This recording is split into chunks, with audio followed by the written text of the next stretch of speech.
اعوذ باللہ من الشیطان الرجیم بسم اللہ الرحمن الرحیم نحمدہ ونصلی ونسلم علی رسولہ النبی الکریم اما بعد فاعوذ باللہ من الشیطان الرجیم بسم اللہ الرحمن الرحیم اللہم صلی علی سیدنا و مولانا محمد وعلی آلہ وصحبہ وبارک وسلم۔ معزز طلبہ و طالبات و معزز سامعین گرامی، السلام علیکم ورحمۃ اللہ وبرکاتہ۔ ہمارا یہ سلسلہ ہے سلسلہ تفہیم اشعار پر مشتمل، جس میں ہم مختلف فارسی شعراء کا اور اسی طرح مختلف بزرگان دین کا فارسی کلام آپ کے لیے لے کے حاضر ہوتے ہیں اور اس کا ترجمہ اور مختصر وضاحت پیش کرتے ہیں۔ آج الحمدللہ ہم نے جس شعر کا انتخاب کیا ہے یہ علامہ اقبال رحمۃ اللہ علیہ کا معروف شعر ہے، جس میں توکل کے اوپر انہوں نے بحث فرمائی ہے۔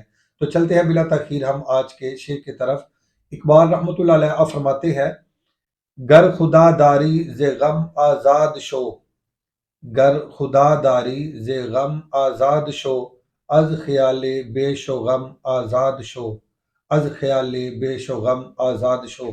اقبال رحمۃ اللہ علیہ آپ فرماتے ہیں کہ اگر تیرا خدا پر پختہ یقین ہے، اگر تیرا خدا کی ذات پر پختہ یقین ہے، پختہ بھروسہ ہے اور اللہ کی ذات پر تیرا توکل ہے، تو پھر ہر قسم کے غم کے بندھن سے آزاد ہو جا، ہر قسم کے غم کے بندھن سے آزاد ہو جا۔ آگے فرماتے ہیں: از خیال بیش و غم آزاد شو، اور اسی طرح ہر کم اور زیادہ کے خیال سے ہمیشہ کے لیے تو آزاد ہو جا، کمی اور زیادتی کے خوف سے بھی تو آزاد ہو جا۔ تو پہلے اس کا لفظی ترجمہ سماعت کر لیں، اس کے بعد ہم اس کا با محاورہ ترجمہ دوبارہ کریں گے اور اس شعر کو سمجھیں گے۔ اقبال رحمۃ اللہ علیہ فرماتے ہیں: گر خدا داری، گر کا معنی ہے اگر، داری یہ داشتن مصدر سے فعل مضارع واحد حاضر کا صیغہ ہے۔ داشتن کا معنی ہے رکھنا اور داری تو رکھے۔ دارد اس سے فعل مضارع آتا ہے، داشتن سے دارد مضارع، اور اس کی ہم اگر گردان کریں تو دارد، دارند، داری، یہ واحد حاضر کا صیغہ بنے گا۔ تو اس کا معنی ہے تو رکھے، یا تو رکھتا ہے، یا تو رکھے گا، ان معنی میں یہ لفظ استعمال ہوتا ہے۔ آگے لفظ آیا غم۔ غم کہتے ہیں کسی چیز کے کھونے پر جو کیفیت وارد ہوتی ہے اس کو غم کہا جاتا ہے۔ کسی شے کے گم ہو جانے پر جو کیفیت وارد ہوتی ہے، کسی شے کے کھو جانے پر جو کیفیت وارد ہوتی ہے، اس کیفیت کو غم کہا جاتا ہے۔ اسی طرح بیش کا معنی ہے زیادہ اور کم کا معنی کمی ہونا، کم ہونا۔ تو اب توجہ سے اس شعر کو سمجھے۔ گر خدا داری، اگر تو خدا کو رکھتا ہے، مراد یہ کہ اگر خدا پر تو یقین رکھتا ہے، یقین کامل رکھتا ہے، مکمل بھروسہ رکھتا ہے، اور اللہ کی ذات پر تو توکل کرتا ہے، توکل رکھتا ہے، ز غم آزاد شو، تو ہر قسم کے غم کے بندھن سے آزاد ہو جا۔ ز غم آزاد شو، غم سے تو آزاد ہو جا۔ اسی طرح از خیال بیش و غم، بیش و کم آزاد شو، اور ہر قسم کی کمی اور زیادتی کے خوف سے بھی تو آزاد ہو جا۔ تو یہاں خوف ہم اس کا مرادی معنی کریں گے۔ تو از خیال بیش و کم یعنی کمی اور زیادتی کے خیال سے بھی تو اپنے آپ کو آزاد کر لے، تو کمی اور زیادتی کے خیال سے بھی تو اپنے آپ کو آزاد کر لے۔ حضرت سیدنا عمر بن خطاب رضی اللہ تعالی عنہ، آپ سے روایت ہے کہ رسول کریم صلی اللہ علیہ وآلہ وسلم نے فرمایا کہ اگر تم توکل اختیار کرو، اگر تم توکل اختیار کرو جیسا کہ اللہ کی ذات پر توکل کرنے کا حق ہے، اگر تم ایسا توکل اختیار کرو تو اللہ تمہیں اس طرح رزق عطا فرمائے گا، اس طرح رزق عطا فرمائے گا کہ جس طرح پرندوں کو رزق عطا فرماتا ہے کہ وہ خالی پیٹ صبح گھر سے نکلتے ہیں، اپنے گھونسلوں سے نکلتے ہیں اور پیٹ بھر کے وہ واپس لوٹتے ہیں۔ تو اگر تم اللہ کی ذات پر کامل یقین رکھو، کامل بھروسہ کرو، پختہ توکل اختیار کرو، تو اللہ تعالیٰ تمہیں ایسے رزق عطا فرمائے گا جیسے وہ پرندوں کو رزق عطا فرماتا ہے۔ تو توکل کرنا یہ صالحین کے اوصاف میں سے ایک وصف ہے۔ اللہ تعالیٰ نے سورہ النحل آیت نمبر 42 میں ارشاد فرمایا: اعوذ باللہ من الشیطان الرجیم، الذین صبروا وعلی ربہم یتوکلون۔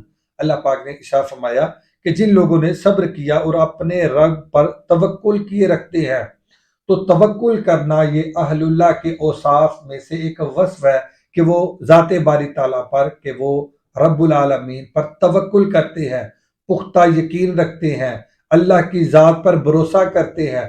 تو یہ اہل اللہ کی اولیاء کے اوصاف میں سے ایک وصف ہے، جسے اللہ پاک نے قرآن مجید فرقان حمید سورہ النحل میں بیان فرمایا، وَعَلَىٰ رَبِّهِمْ يَتَوَكَّلُونَ، کہ وہ اپنے رب پر توکل کرتے ہیں، کہ وہ اپنے رب پر توکل کرتے ہیں۔ تو اللہ پر توکل کرتے ہوئے تین چیزوں کا خیال رکھنا یہ نہایت ضروری ہے۔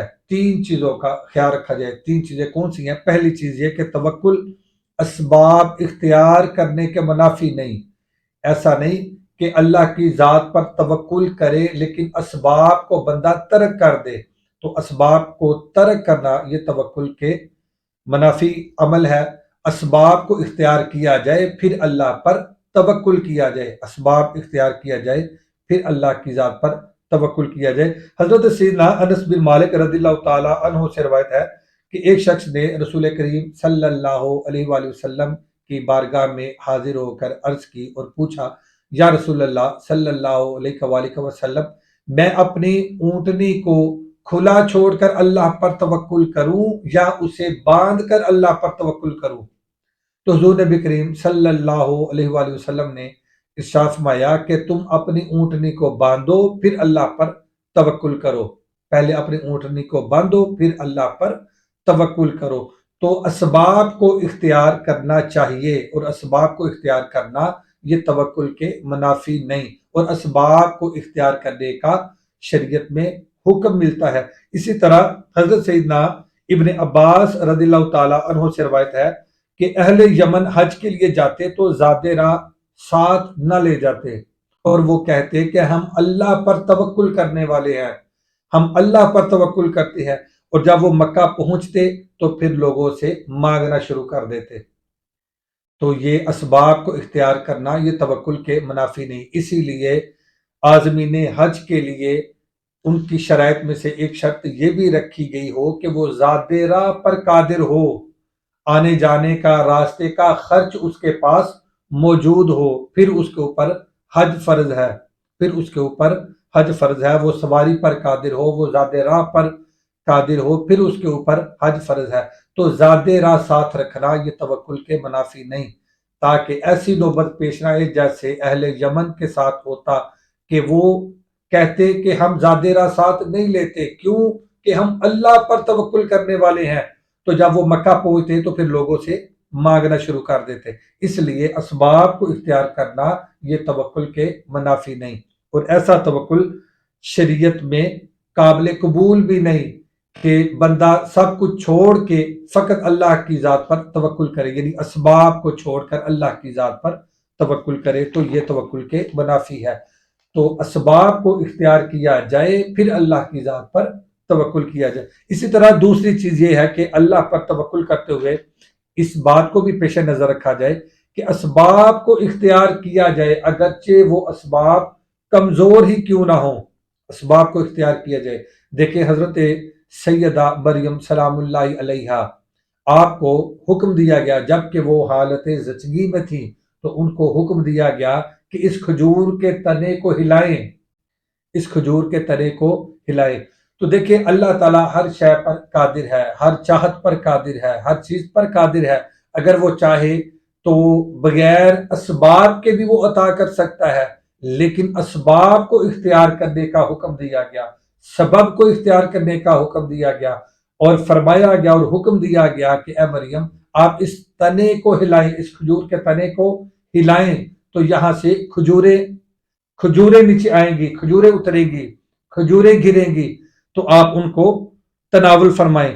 تو اسباب کو اختیار کرنے کا حکم دیا گیا، اسباب کو ترک نہیں کیا گیا، باوجود اس کے کہ دیکھیں اللہ ہر چاہت پر قادر ہے۔ اگر وہ چاہتا تو اپنے فرشتوں کو حکم دیتا تو وہ حضرت سیدہ مریم سلام اللہ علیہا آپ کی بارگاہ عالیہ میں، آپ کی خدمت اقدس میں کھانا لے کے حاضر خدمت ہو جاتے، لیکن اللہ تعالیٰ نے اسباب کو اختیار کرنے کا حکم دیا۔ تو اسباب چاہے کمزور ہی کیوں نہ ہو لیکن سبب کو اختیار کیا جائے، پھر اللہ کی ذات پر توکل کیا جائے۔